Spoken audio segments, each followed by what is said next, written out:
Hello नमस्कार दोस्तों, स्वर्णम classes में आप लोगों का फिर से स्वागत है। तो दोस्तों, जैसा कि आप लोग जान रहे हैं, मैं रेलवे के लिए सामान्य अध्ययन के 3500 प्रश्नों का सीरीज चला रहा हूं, जिसका ये 35वां पार्ट है। अगर इससे पहले का पार्ट आप लोगों ने नहीं देखा है दोस्तों, तो प्लीज़ आप लोग प्लेलिस्ट में जाकर सारे पार्ट को देख लें। तो चलिए आज का ये पार्ट शुरू करते हैं।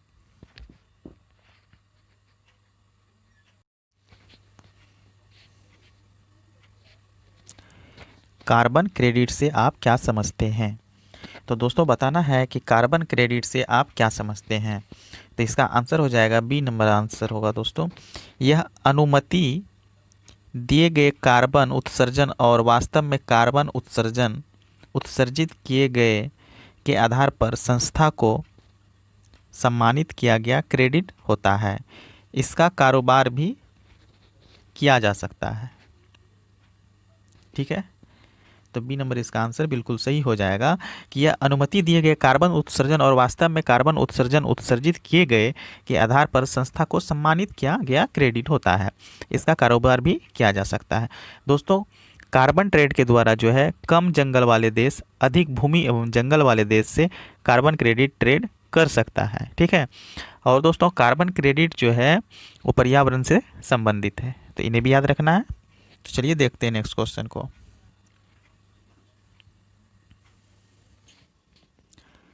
प्रकाश उत्सर्जक डायोड एलईडी इलेक्ट्रॉनिक उपकरणों में प्रयोग किया जाता है, जैसे टेलीविज़न डैश छोड़ता है।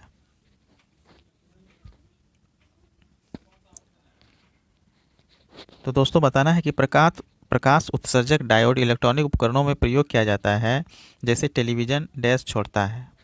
तो क्या होगा? जिस प्रकार इलेक्ट्रॉनिक उपकरण में प्रकाश उत्सर्जक उत्सर्जक डायोड एलईडी इलेक्ट्रॉनिक उपकरणों में प्रयोग किया जाता है, उसी प्रकार बताना है कि टेलीविज़न क्या छोड़ता है। ठीक है, तो दोस्तों टेलीविज़न जो है रेडियो तरंगें छोड़ता है। प्रकाश उत्सर्जन डायोड इलेक्ट्रॉनिक उपकरणों में प्रयोग किया जाता है और टेलीविज़न जो है रेडियो तरंगें छोड़ता है। ठीक है, डायोड बॉल्ब फ्लेमिंग द्वारा सन 1904 में बनाया गया। ठीक है, तो इन्हें भी याद रखना है।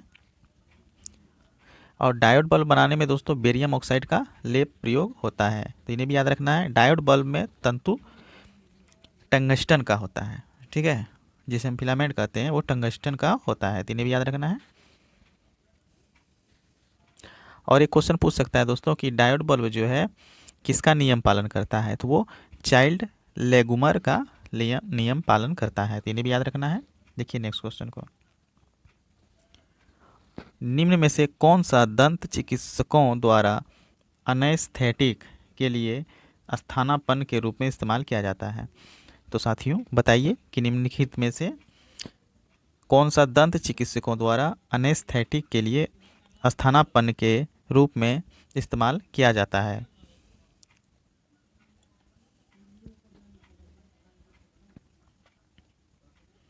तो दोस्तों इसका आंसर हो जाएगा सी। ठीक है, नाइट्रस ऑक्साइड। तो दोस्तों नाइट्रस ऑक्साइड का इस्तेमाल दंत चिकित्सकों द्वारा अनेस्थेटिक के लिए स्थानापन्न रूप में इस्तेमाल किया जाता है। ठीक है, और नाइट्रस ऑक्साइड का रासायनिक सूत्र क्या होता है दोस्तों? तो नाइट्रस ऑक्साइड का रासायनिक सूत्र होता है N2O। ठीक है, तो इन्हें भी याद रखिएगा। और इसी N2O का प्रयोग जो है शल्य चिकित्सा में होता है। और दोस्तों क्लोरीन का प्रयोग जो होता है HCl के निर्माण में, मस्टर्ड गैस बनाने में, ब्लीचिंग पाउडर बनाने में आदि में किया जाता है, तो इन्हें भी याद रखिएगा, ये जो क्लोरीन है। ठीक है, देखिए नेक्स्ट क्वेश्चन को। भारत में पुर्तगालियों ने निम्न में से किस स्थान पर अपने पहले किले का निर्माण किया? तो बताना है साथियों कि भारत में पुर्तगालियों ने निम्न में से किस स्थान पर अपने पहले किले का निर्माण किया? तो उन्होंने कोचीन में। ठीक है, भारत में पुर्तगालियों ने कोचीन स्थान पर अपना पहला किला का निर्माण किया था, तो ए नंबर आंसर बिल्कुल सही हो जाएगा। और प्रथम पुर्तगाली जो है दोस्तों वास्को डी गामा थे, जो भारत जो है 17 मई 1498 ईस्वी को कालीकट तट पर आया था। तो दोस्तों कालीकट जो है, कालीकट तट जो है वो कहाँ है, तो वो केरल में है, तो इन्हें भी याद रखिएगा। और ये कोचीन में जो प्रथम किले का निर्माण हुआ था ये कब हुआ था, 1502 ईस्वी में, तो इन्हें भी याद रखिएगा। देखिए नेक्स्ट क्वेश्चन को, विलायक अणुओं की एक अर्ध पारगम्य झिल्ली के माध्यम से उच्च घनता वाले क्षेत्र में सहज नेट गुगनेट जो कि उस दिशा में जो घुले पदार्थों की घनता को दोनों तरफ से सामान्य बनाती है उसे क्या कहते हैं। तो दोस्तों बताना है कि विलायक अणुओं की एक अर्ध पारगम्य झिल्ली के माध्यम से उच्च घनता वाले क्षेत्र में सहज नेट गुगनेट जो कि उस दिशा में जो घुले पदार्थ की घनता को दोनों तरफ से सामान्य बनाती है उसे क्या कहते हैं। तो दोस्तों उसे ऑस्मोसिस कहते हैं। ठीक है, डी नंबर आंसर इसका बिल्कुल सही हो जाएगा। दोस्तों विलयन दो या दो से अधिक पदार्थों का समांगी मिश्रण होता है। विलयन क्या होता है, दो या दो से अधिक पदार्थों का समांगी मिश्रण होता है, तो इन्हें याद रखिएगा। और विलयन जो दोस्तों अस्थाई और पारदर्शक भी होता है, तो इन्हें भी याद रखना है। देखिए नेक्स्ट क्वेश्चन को, विज्ञान की एक शाखा जो जीवन या पृथ्वी से परे मौजूद जीवन की संभावनाओं से संबंधित है उसको क्या कहा जाता है। तो साथियों बताना है कि विज्ञान की एक शाखा जो जीवन या पृथ्वी से परे मौजूद जीवन की संभावनाओं से संबंधित है उसको क्या कहा जाता है। तो उसको एक्सोबायोलॉजी कहा जाता है, तो बी नंबर इसका आंसर बिल्कुल सही हो जाएगा। ठीक है, वर्तमान में मंगल ग्रह पर जीवन की संभावनाओं की खोज की जा रही थी दोस्तों, ये तो पता है।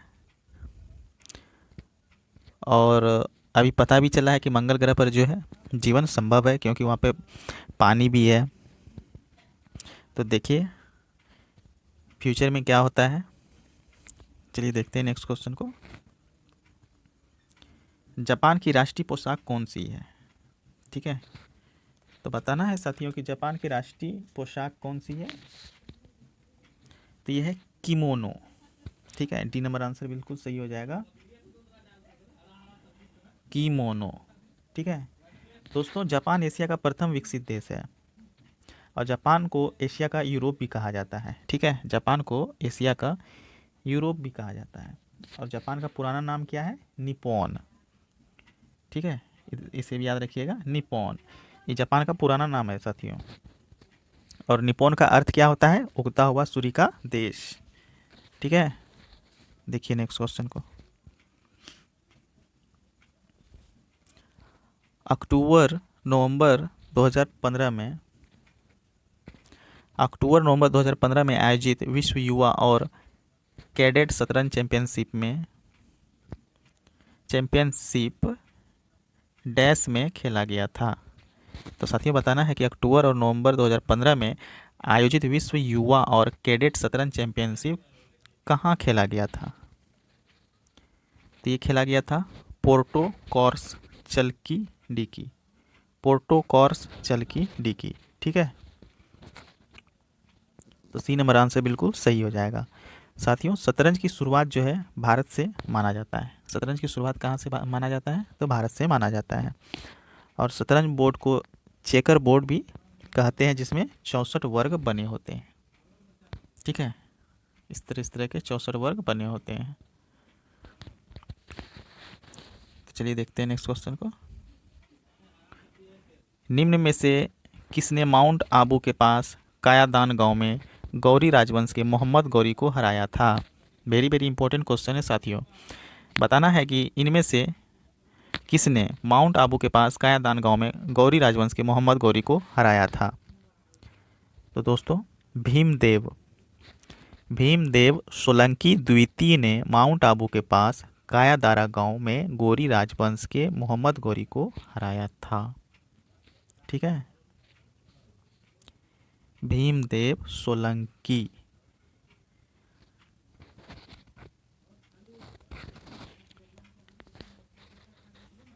यहाँ पर तो दिया गया है दोस्तों भीमदेव सोलंकी प्रथम, लेकिन इसका आंसर में जो आएगा भीमदेव सोलंकी द्वितीय।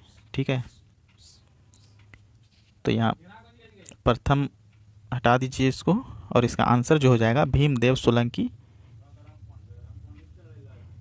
द्वितीय। ठीक है, इन्होंने माउंट आबू के पास कायादारा गांव में गोरी राजवंश के मोहम्मद गोरी को हराया था।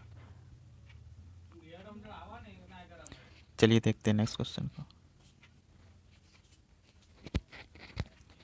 नीचे दिए हुए शब्दों के लिए जोड़ियों में से तीन कुछ तरीके से एक जैसे हैं और एक जोड़ी अलग है। कौन सी जोड़ी बाकी जोड़ियों से अलग है? हमारे पास चार ऑप्शन दिए गए हैं साथियों। इनमें से जो है जोड़ी तीन जो है कुछ तरीके से एक जैसे हैं और एक जो है डिफरेंट है, तो हमें उसे चुनना है। ठीक है, तो क्या होगा? बायोलॉजी, ये सी नंबर जो है दोस्तों, बायोलॉजी और बॉटनी, ये जोड़ी अन्य सभी से भिन्न है। ठीक है, ये डिफरेंट है। पक्षियों का अध्ययन को ऑर्निथोलॉजी कहा जाता है। ठीक है, ये पक्षियों के अध्ययन को ऑर्निथोलॉजी कहा जाता है। और ये माइकोलॉजी जो है, ये माइकोलॉजी जो है ये कवक के अध्ययन को कहा जाता है। ठीक है, और ये जो साइकोलॉजी है ये शैवालों, साइकोलॉजी नहीं दोस्तों, फायोलॉजी, ये शैवालों के अध्ययन इसमें किया जाता है, शैवाल। ठीक है, इसका अध्ययन किया जाता है। तीनों भी याद रखिएगा। देखिए नेक्स्ट क्वेश्चन।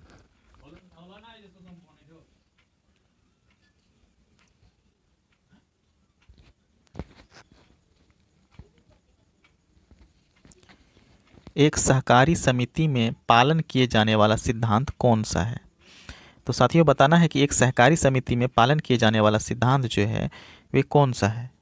ठीक है, तो ये है दोस्तों एक आदमी एक वोट। ठीक है, एक आदमी एक वोट, ये एक सहकारी समिति में पालन किए जाने वाला सिद्धांत है। ठीक है, और सहकारी समिति में सभी सदस्यों को समान अधिकार होता है, तो इन्हें भी याद रखिएगा। चलिए देखते हैं नेक्स्ट क्वेश्चन को।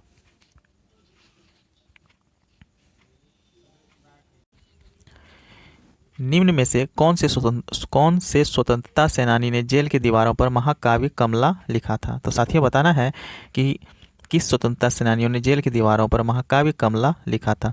तो दोस्तों वीडी सावरकर जी ने, बी नंबर आंसर हो जाएगा इसका। वीडी सावरकर जी ने जेल की दीवारों पर महाकाव्य कमला लिखा था। ठीक है, वीडी सावरकर ने सन 1909 ईस्वी में भारत का प्रथम स्वतंत्रता संग्राम पुस्तक लिखी, और इस पुस्तक में दोस्तों 1857 ईस्वी को क्रांति को सर्वप्रथम स्वतंत्रता संग्राम की संज्ञा दी।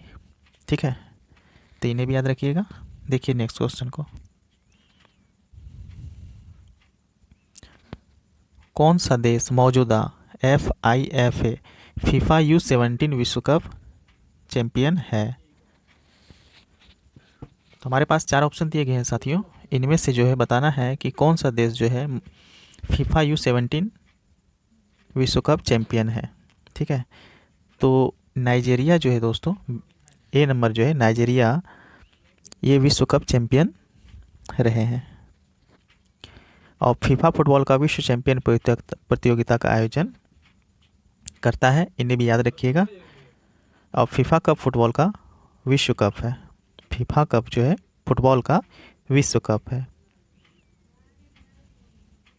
और भारत का सबसे पुराना फुटबॉल कप क्या है साथियों? डूरंड कप है, डूरंड कप। ठीक है, तो इन्हें भी याद रखिएगा। देखिए नेक्स्ट क्वेश्चन को। कुंभ का मेला मध्य प्रदेश के इन शहरों में से किस में लगता है? तो बताना है कि कुंभ का मेला जो लगता है साथियों वो मध्य प्रदेश के किन शहरों में लगता है? ठीक है, तो ये मध्य प्रदेश के उज्जैन शहर में लगता है। सी नंबर आंसर बिल्कुल सही हो जाएगा। ठीक है, तो हिंदू पौराणिक कथा के अनुसार कुंभ स्थान से मोक्ष की प्राप्ति होती है साथियों, और प्रत्येक 12 वर्ष पर कुंभ मेला और 6 वर्षों पर अर्ध कुंभ मेला का आयोजन होता है। तो इन्हें भी याद रखना है। और भारत में जो है दोस्तों 4 स्थानों पर कुंभ मेला का आयोजन होता है। तो वो 4 स्थान कहाँ कहाँ है?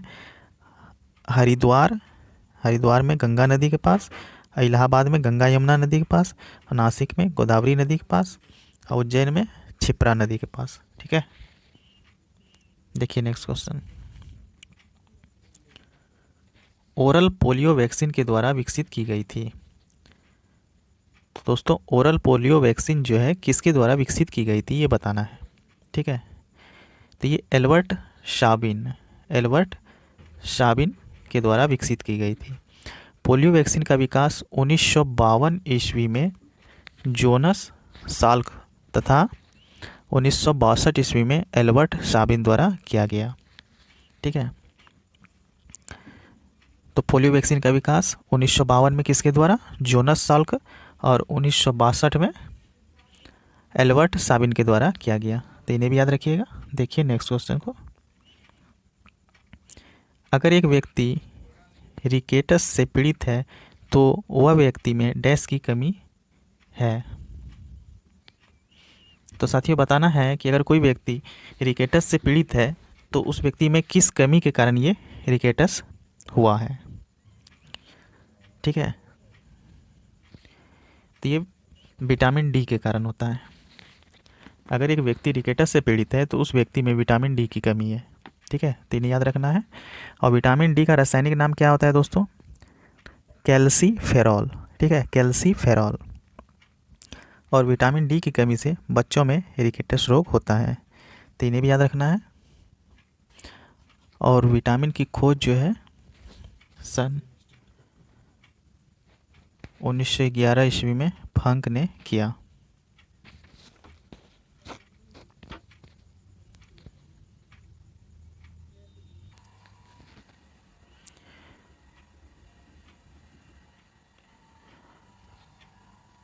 निम्न में से कौन सा प्लेनेटरी बॉडीज़ के लिए केपलर के नियमों में से एक नहीं है?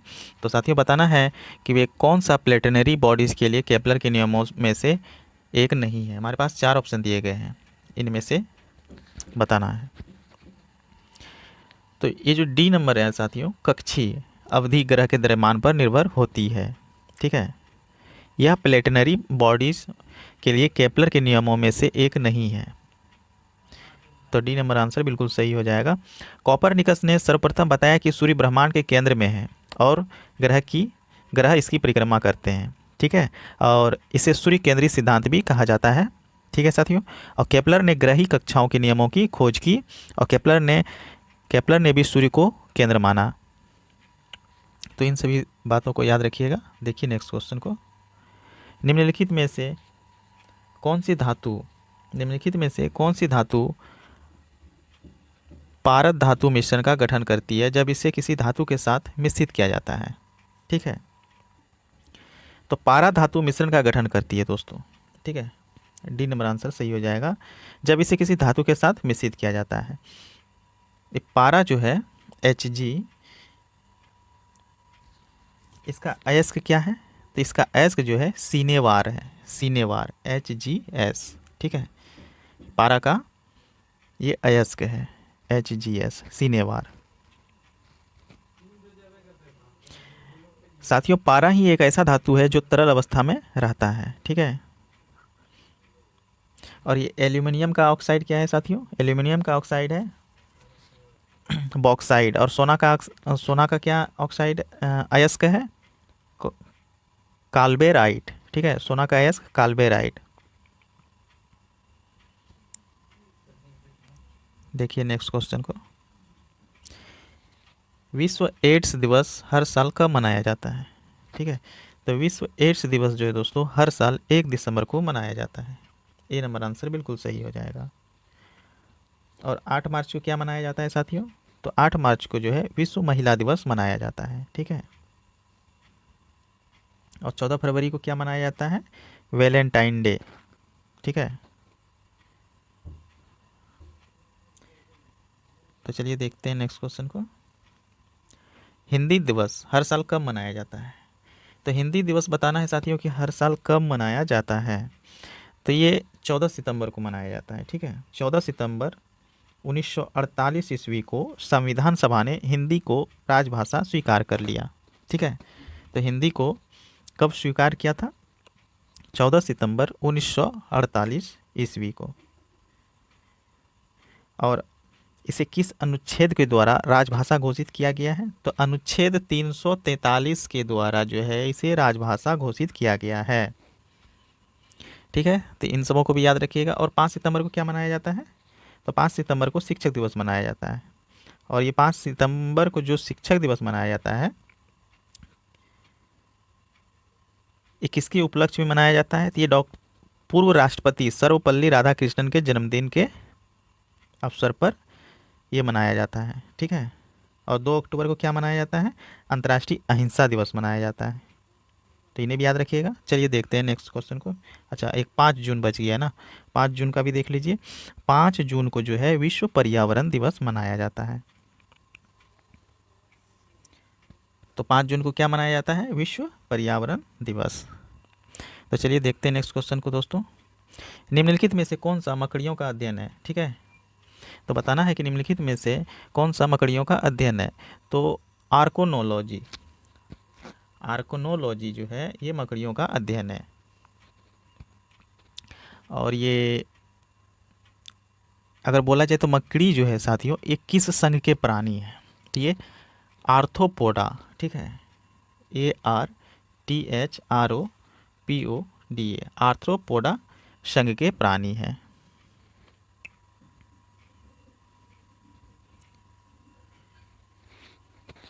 तो चलिए देखते हैं नेक्स्ट क्वेश्चन को।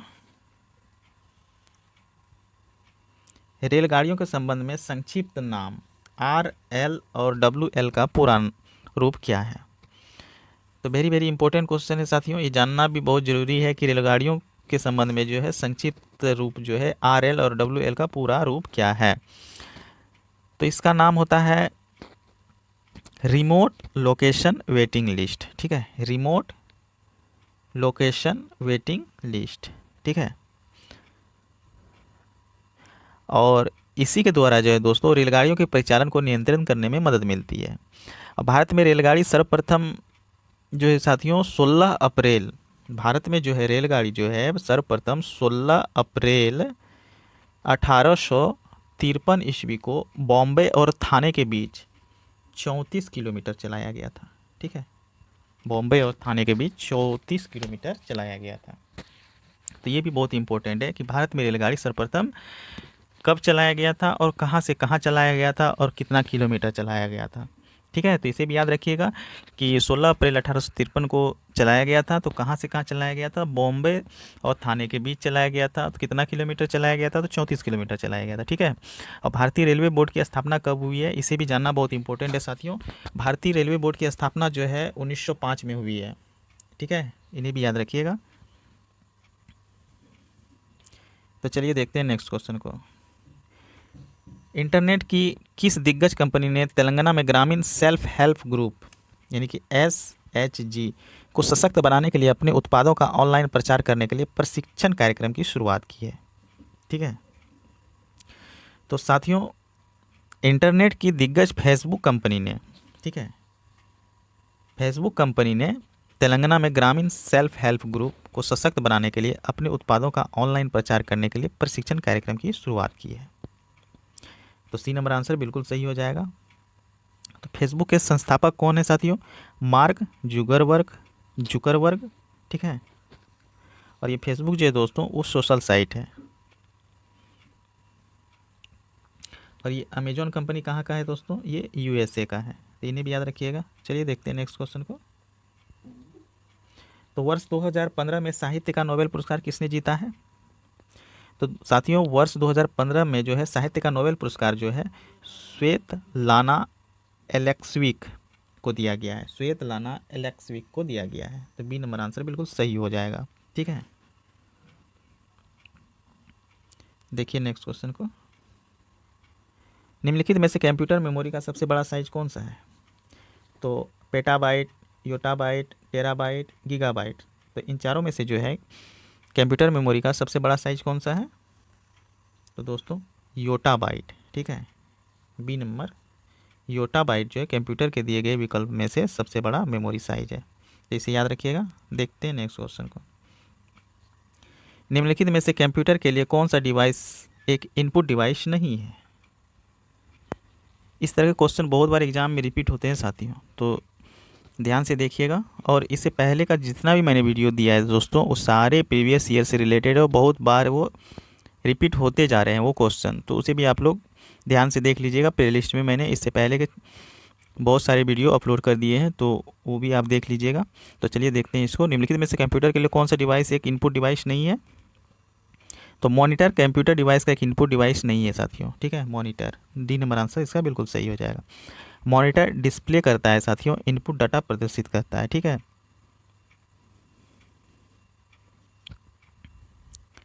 देखिए नेक्स्ट क्वेश्चन। किस भारतीय राज्य ने भारत नेट सेवा लागू करने का फैसला किया है, जो ऑप्टिकल फाइबर के माध्यम से सभी ग्राम पंचायतों को कनेक्ट करेगा? तो साथियों बताना है कि किस भारतीय राज्य ने भारत नेट सेवा लागू करने की फैसला किया है, जो ऑप्टिकल फाइबर के माध्यम से सभी ग्राम पंचायतों को कनेक्ट करेगा? तो तमिलनाडु राज्य ने भारत नेट सेवा लागू करने का फैसला किया है, ठीक है। तो सी नंबर आंसर बिल्कुल सही हो जाएगा, तमिलनाडु, ठीक है। भारत सरकार की योजना है कि 2018-19 ईस्वी तक प्रत्येक पंचायतों को ब्रॉडबैंड सेवा उपलब्ध कराना, ठीक है। इसीलिए जो है तमिलनाडु ने भारत नेट सेवा लागू की है। देखिए नेक्स्ट क्वेश्चन। नर्मदा नदी का उद्गम स्थल कौन सा है? इस तरह क्वेश्चन भी बहुत पूछे जाते हैं साथियों कि किस नदी का उद्गम स्थल किस जगह है। तो देखिए इसमें पूछ रहा है कि नर्मदा नदी का उद्गम स्थल कौन सा है। तो नर्मदा नदी का उद्गम स्थल जो है दोस्तों अमरकंटक पहाड़ियाँ हैं, अमरकंटक पहाड़ियाँ हैं। तो ए नंबर इसका आंसर बिल्कुल सही हो जाएगा, ठीक है। देखते हैं नेक्स्ट क्वेश्चन को। भगत सिंह और उसके साथियों ने किसका बदला लेने के लिए ब्रिटिश अधिकारी जॉन सॉन्डर्स की हत्या की थी? तो साथियों बताना है कि भगत सिंह और उसके साथियों ने किसका बदला लेने के लिए ब्रिटिश अधिकारी जॉन सॉन्डर्स की हत्या की थी? तो साथियों लाला लाजपत राय की मौत, ठीक है। तो सी नंबर इसका आंसर बिल्कुल सही हो जाएगा। तो साथियों भगत सिंह और उसके साथियों ने लाला लाजपत राय के मौत का बदला लेने के लिए ब्रिटिश अधिकारी जॉन सॉन्डर्स की हत्या की थी, ठीक है। तो साइमन कमीशन में एक भी भारतीय नहीं होने के कारण राष्ट्रव्यापी विरोध साइमन कमीशन का किया गया था। और ये लाला लाजपत राय जो है साथियों, इनको जो है शेरे पंजाब के नाम से जाने जाते हैं, तो इन्हें भी याद रखिएगा। चलिए देखते हैं नेक्स्ट क्वेश्चन को। भारत के संविधान के अनुसार निम्नलिखित में से कौन सा एक मौलिक अधिकार नहीं है? वेरी वेरी इंपॉर्टेंट क्वेश्चन साथियों। तो भारत के संविधान के अनुसार देश की रक्षा करना मौलिक अधिकार नहीं है, ठीक है। देश की रक्षा करना जो है ये डी नंबर जो है ये मौलिक अधिकार नहीं है। देश की रक्षा करना मौलिक कर्तव्य है, ठीक है। देश की रक्षा करना ये मौलिक कर्तव्य है, ना कि मौलिक अधिकार। और ये मौलिक कर्तव्य कहाँ से लिया गया है साथियों? तो मौलिक कर्तव्य जो है रूस से लिया गया है, ठीक है, रूस से लिया गया है।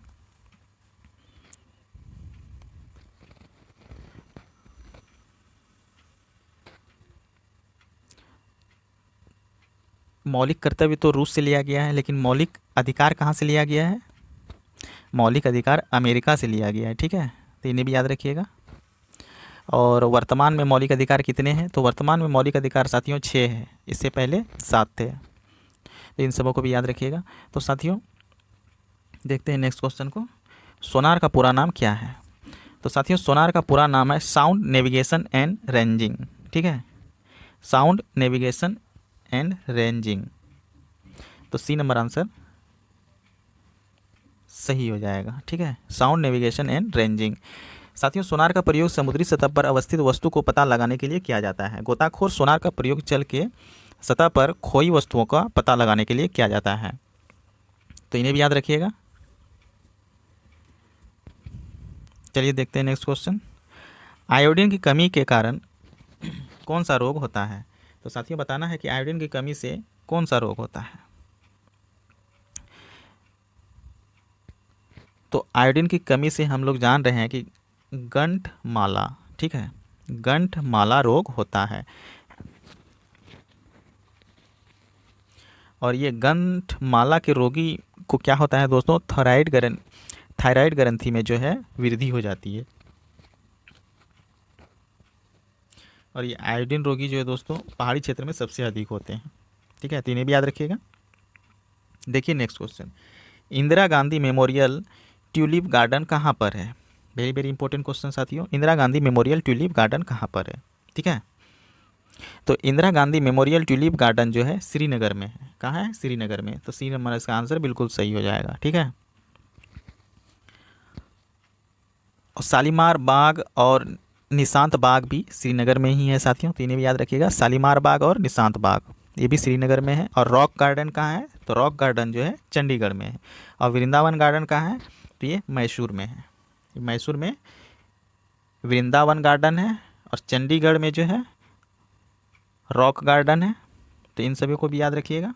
चलिए देखते हैं नेक्स्ट क्वेश्चन को। 2015 में विज्ञान और अध्यात्म में योगदान के लिए यूरोपीय परमाणु अनुसंधान संगठन CERN द्वारा निम्नलिखित में से किसे सम्मानित किया गया था? तो साथियों बताना है कि 2015 में विज्ञान और अध्यात्म में योगदान के लिए यूरोपीय परमाणु अनुसंधान संगठन द्वारा निम्नलिखित में से किसे सम्मानित किया गया था? तो दोस्तों 2015 ईस्वी में विज्ञान और अध्यात्म में योगदान के लिए यूरोपीय परमाणु अनुसंधान संगठन द्वारा ग्यालवांग द्रुकपा इन्हीं को सम्मानित किया गया था। ठीक है, तो ए नंबर आंसर बिल्कुल सही हो जाएगा।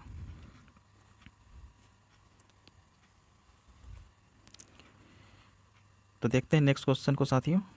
कान्हा राष्ट्रीय उद्यान किस राज्य में है? तो साथियों बताना है कि कान्हा राष्ट्रीय उद्यान जो है किस राज्य में है? तो कान्हा राष्ट्रीय उद्यान जो है मध्य प्रदेश में है। ठीक है, तो बी नंबर आंसर बिल्कुल सही हो जाएगा, मध्य प्रदेश। ठीक है, देखिए नेक्स्ट क्वेश्चन को। 2016 ग्रीष्मकालीन ओलंपिक का मेजबान कौन सा शहर है? तो साथियों बताना है कि 2016 ग्रीष्मकालीन ओलंपिक का मेजबानी कौन से शहर ने किए थे? तो 2016 ईस्वी में ग्रीष्मकालीन ओलंपिक की मेजबानी जो है रियो डी जेनेरियो ने की थी। रियो डी जेनेरियो ने की थी। बहुत बार इंपॉर्टेंट क्वेश्चन है दोस्तों, बहुत बार रिपीट हुई है। तो बी नंबर आंसर बिल्कुल सही हो जाएगा। साथियों जुलाई अगस्त 2016 ईस्वी में रियो डी जेनेरियो ने ओलंपिक खेल का आयोजन हुआ है, जिसमें कि ब्रिटेन जो है दोस्तों दूसरे स्थान पर रहा था। भारत केवल 2 पदक जीत सका था। तीनों भी याद रखिएगा। देखिए नेक्स्ट क्वेश्चन को। हमारे वातावरण में कितने प्रतिशत नाइट्रोजन है? बहुत बार रिपीट हुए हैं साथियों। हमारे वातावरण में कितने प्रतिशत नाइट्रोजन हैं? ठीक है, तो 78%। ठीक है, ए नंबर आंसर बिल्कुल सही हो जाएगा, 78%। और ऑक्सीजन कितने प्रतिशत है दोस्तों? 21%। और कार्बन डाइऑक्साइड कितना है? CO2 कितना है? 0.03%। ठीक है, तो इन्हें भी याद रखिएगा। देखिए नेक्स्ट क्वेश्चन को। नक्शे के अध्ययन को क्या कहा जाता है? मैं जितने भी क्वेश्चन करा रहा हूँ साथियों सारे इंपॉर्टेंट हैं। तो नक्शे के अध्ययन को क्या कहा जाता है? तो नक्शे के अध्ययन को जो है कार्टोग्राफी कहा जाता है। ठीक है, कार्टोग्राफी कहा जाता है। तो डी नंबर आंसर बिल्कुल सही हो जाएगा। देखिए नेक्स्ट क्वेश्चन को। भारत का प्रधानमंत्री बनने के लिए आवश्यक न्यूनतम उम्र क्या है? ये भी बहुत इंपॉर्टेंट क्वेश्चन है साथियों, बहुत बार रिपीट होते हैं ऐसे क्वेश्चन। भारत का प्रधानमंत्री बनने के लिए आवश्यक न्यूनतम उम्र क्या है? तो ये है 25 साल। ठीक है, तो भारत का प्रधानमंत्री बनने के लिए जो है साथियों कम से कम 25 साल होना अनिवार्य है। तो बी नंबर आंसर बिल्कुल सही हो जाएगा। और भारत में लोकसभा के सदस्य के लिए भी न्यूनतम आयु 25 वर्ष ही है साथियों। और लोकसभा का कोई भी सदस्य जो है प्रधानमंत्री बन सकता है। देखिए नेक्स्ट क्वेश्चन को। भारत के कुछ भागों में मिट्टी का रंग लाल होने का क्या कारण है? तो साथियों बताना है कि भारत के कुछ भागों में जो मिट्टी लाल है उनका कारण क्या है? ठीक है, तो फेरिक ऑक्साइड की मौजूदगी के कारण भारत के कुछ भागों में मिट्टी का रंग लाल है। फेरिक ऑक्साइड की मौजूदगी, सी नंबर आंसर बिल्कुल सही हो जाएगा। ठीक है, लाल मिट्टी में सिलिका एवं आयरन की बहुलता होती है। लाल मिट्टी में सिलिका और आयरन की बहुलता होती है। इसे भी याद रखना है। लाल मिट्टी में जलयोजित रूप में यह पीली दिखाई पड़ती है। ठीक है, देखिए नेक्स्ट क्वेश्चन को। अंतरिक्ष में यात्रा करने वाला पहला भारतीय कौन है? तो साथियों अंतरिक्ष में यात्रा करने वाला पहला भारतीय कौन है? तो पहला भारतीय जो है कौन है? तो ये राकेश शर्मा है। ठीक है, ये नंबर आंसर बिल्कुल सही हो जाएगा। देखिए नेक्स्ट क्वेश्चन को, मौजूदा भारतीय महिला हॉकी टीम का कप्तान कौन है?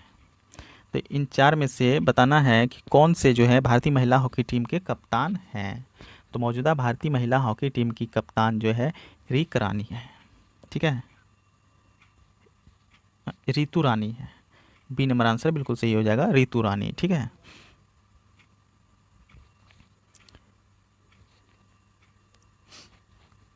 देखिए नेक्स्ट क्वेश्चन को, मिल्की वे क्या है? तो साथियों मिल्की वे क्या है, इससे पहले के वीडियो में मैंने ही बताया है साथियों कि मिल्की वे क्या है। तो ये जो है एक आकाश गंगा है। ठीक है, सी नंबर आंसर बिल्कुल सही हो जाएगा, ये एक आकाश गंगा है।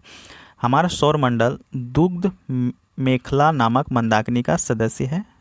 इन्हें याद रखना है कि हमारी सौरमंडल जो है दुग्ध मेखला नामक मंदाकिनी का सदस्य है, और दुग्ध मेखला को ही आकाशगंगा कहते हैं। ठीक है, कभी कभी ये भी पूछे जाते हैं साथियों कि नक्षत्रों की संख्या कितनी है। तो नक्षत्र जो होते हैं साथियों वो 27 होते हैं, तो इन्हें भी याद रखना है। केपलर ने ग्रहों की गति नियम का प्रतिपादन किया है। तो ग्रहों की गति का नियम का प्रतिपादन किसने किया है? तो केपलर ने किया है, तो इन्हें भी याद रखना है।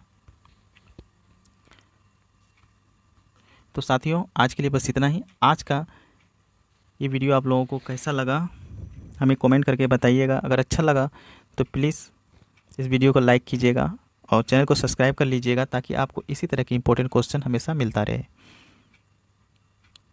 तो चलिए आज के लिए बस इतना ही। थैंक यू, धन्यवाद दोस्तों। फिर इससे आगे का क्वेश्चन मैं देखता हूँ नेक्स्ट वीडियो।